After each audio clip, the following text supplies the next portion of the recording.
Hello everyone, magandang tanghali. So, ngayon nasa Imus City Hall ako. Ito yung bagong munisipyo ng Imus. Napakaganda, napakaluwag, napakalaki. So, ito yung front. Ayan yung parkingan niya nasa likod. Meron yung mga school na malapit dyan. Saka, nandito tayo ngayon para i-check yung status ng isang bahay. I-check yung kanyang amilyar, yung kanyang, alam nyo na yung updates. So, para okay, no?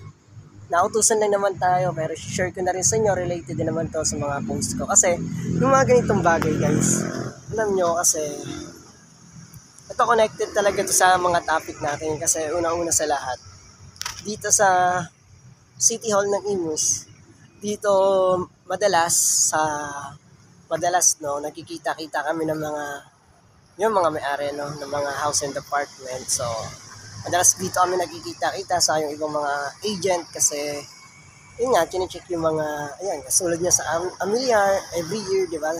So, yun.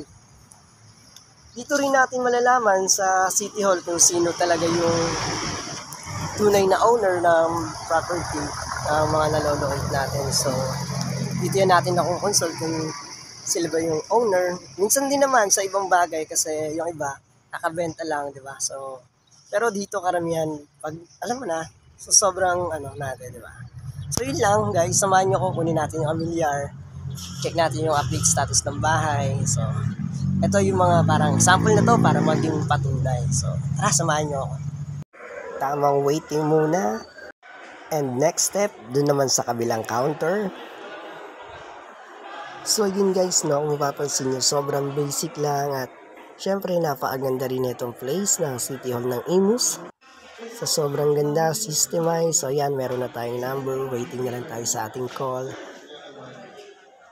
At kung mapapansin nyo guys, sobrang bilis na yung pangyayari. Ito na sa window 90 na property tax sa milyar. Yan ang hinahanap natin at tapos na rin kaagad ang bilis ng transaction. Well, sobrang busy talaga dito sa munisipyo. Maigay na lang at ang bilis ng pangyayari at tayo makakauwi na. Maraming salamat at nabisita ko rin itong bagong City Hall na Imus City, Cavite. So yun lang po. So yun guys, tapos na itong video at sana may na-share na naman ako sa inyong importanteng information at merong kayong natutunan at nalaman. Yun lang po, salamat.